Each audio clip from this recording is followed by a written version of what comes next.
Argentina de Turismo. ¿Cómo te va, Aldo? Muy buenas tardes. Diego D'Angelo, Ricardo Seronero te saluda. ¿Cómo andás? ¿Cómo estás, Ricardo? ¿Cómo andás? Muy bien, gracias, Aldo. Bueno, ¿dónde estamos parados, Aldo? Y estamos parados, te diría que día a día un poco mejor en términos de apertura, teniendo en cuenta que empezaron a volar cabotaje, si bien para trabajadores esenciales y para personas que tengan que hacer tratamiento médico ya es un paso hacia la apertura. Se confirmaron los vuelos, la apertura de las fronteras con los países limítrofes, que saldrá en los próximos días en cuanto se firme el DNU, que ese es un paso también importantísimo, uno de los grandes reclamos de la actividad de la que en todo el mundo se estaba volando, menos en Argentina. 2 de noviembre, Aldo. Noviembre calculo que va a ser, sí. Y frontera, ¿no? Digamos, estamos hablando... Que a partir del 2 de noviembre sería. Ok, Chile, Bolivia, Paraguay, Brasil, Uruguay, aunque ha cerrado muy estrictamente la frontera de Uruguay, serían los posibles aportantes de turismo comercial o de compras, ¿no?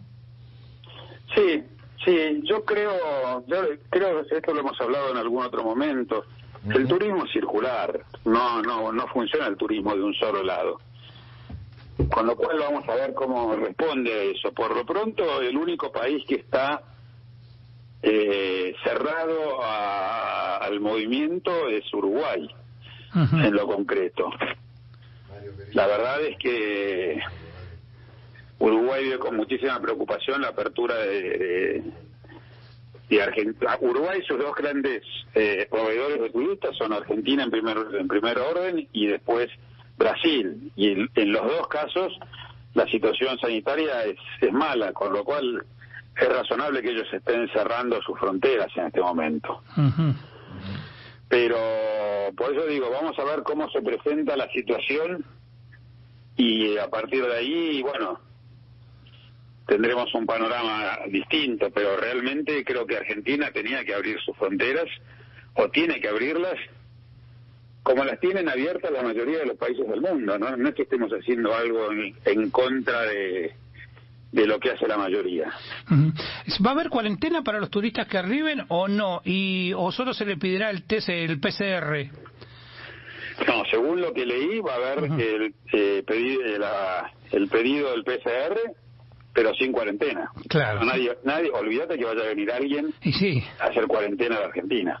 Claro, eso es lo que están pidiendo en Uruguay, ¿no? El que venga, que se quede de cuarentena, ¿no? Mínimamente 7 días, creo que eso, Aldo, ¿no?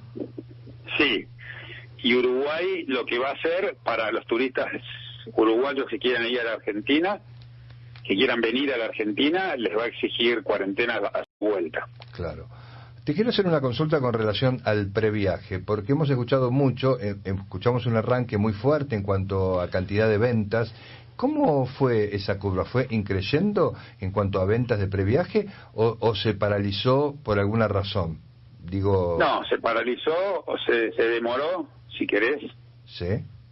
Se demoró a partir de una cuestión bastante lógica, que era el hecho de que había mucha incertidumbre acá, no sabía si se abrían los vuelos o no, si las provincias van a dejar que lleguen los compatriotas, porque no estábamos hablando de que lleguen los extranjeros, sí, claro. Los compatriotas, y en qué condiciones. No sabíamos, no había certeza respecto a una uniformidad, no la hay, de hecho, de lo que va a exigir cada provincia como requisito para poder entrar a ella. Y a partir de ahí, naturalmente, quien va entre la situación económica compleja y la incertidumbre respecto de si voy a poder llegar al destino que compré, primero aclárenmelo y después debo de comprar. En una nota anterior, en una nota hace un rato aquí en este mismo programa en Sentía Argentina, Aldo Elías, presidente de la Cámara Argentina de Turismo, le contamos a la audiencia, la gente que tiene que ver con el transporte automotor dice que lentamente cada provincia está dando el sí. Alguna, como Formosa, dio un caso en especial, pidió autorizar los transportes automotores más adelante, pongámosle noviembre, un poco más, pero las demás lentamente, inclusive San Luis dio como ejemplo que era una provincia que tenía algunas regulaciones particulares, también está accediendo a la llegada del transporte automotor, inicialmente no con las frecuencias, no casi las 3.000 frecuencias que tenía por día Argentina, sino que también en ese nivel están comenzando a abrirse tanto como en la aviación. Sí, exactamente, por eso te digo, creo que es una semana, en los últimos días han sido positivos desde ese punto de vista, y en la medida en que se clarifique un poco más qué es lo que está ocurriendo, vamos a tener la certeza y la posibilidad de que este excelente plan que es el plan previaje tenga el éxito imaginado. Uh-huh. Y además ayer no, yo estoy un poquito mezclado con las fechas, pero antes de ayer ustedes entregaron el primer certificado de destino seguro, ¿no? En Argentina. Sí, el día jueves creo que fue. El día jueves, sí, exacto. El primer certificado a Salta, uh-huh, como destino seguro, el sello que se llama Safe Travels, que lo otorga la WTTC y que lo entregó a la Argentina en la figura del InproTour, y el InproTour está en condiciones de otorgarlo ya sea a los destinos como a las empresas que correspondan al sector privado. Aldo, para terminar, y muchas gracias por esta comunicación con nosotros, ya con el tema de la ley de sostenimiento, ¿qué va a pasar con los ATPs después del 31? Si bien la ley lo contempla por 6 meses más, el Estado va a tener que derogar ahí un fuerte incremento nuevamente. Esto significa emisión, puede ser que haya también recesión económica como la hay, e inflación. Yo creo que lamentablemente las ATP van a tener que continuar por un tiempo más, por lo menos por el verano. La situación uh-huh, de la industria no ha cambiado en lo más mínimo. El escenario es sumamente complejo día a día y bueno, lamentablemente esto es un poco lo que está ocurriendo a nivel global.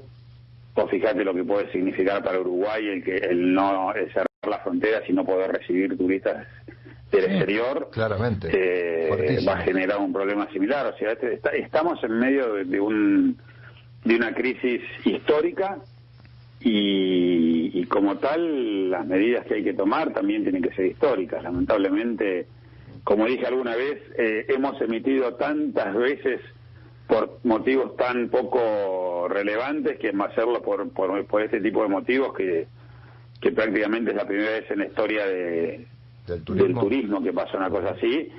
Lamentablemente tendremos que trabajarlo de esa manera, no hay otra solución. ¿Sentís, Aldo Elías, que estar en boca del jefe de gabinete de Cafiero tan seguido en las últimas semanas, hablando de la necesidad de apoyar a la industria del turismo que tan golpeada viene, eso beneficia a estas decisiones que se van dando una tras otra después de esperar tantos meses? Sí, yo creo que hay una comprensión, la hubo en todo momento de parte del presidente, uh-huh, no sé si tanto del jefe de gabinete, pero el presidente de la Nación en aquella entrevista que nos dio, en aquella reunión que nos dio el 13 de abril uh-huh, en la Quinta Olivos, entendió perfectamente dónde estaba parado el turismo en esta pandemia y lamentablemente es cierto, hubo medidas que se demoraron más de lo previsto, inclusive la ley de sostenimiento, pero empezaron a salir ahora las soluciones, o empezaron a aparecer las alternativas para atravesar este momento. Lamento muchísimo que haya muchas empresas que no hayan podido llegar a verlas y agarrarse de ellas para solucionar este problema, claro, pero creo que sí, creo que es una buena noticia que la plana mayor de la política argentina, sea oficialismo u oposición, tengan tan en claro qué es lo que está pasando con la actividad turística. Son momentos difíciles, pero no hay que bajar los brazos. Aldo Elías, presidente de la Cámara Argentina del Turismo, un fuerte abrazo. Otro para los dos. Gracias. Gracias. Bien, han pasado muchos protagonistas realmente.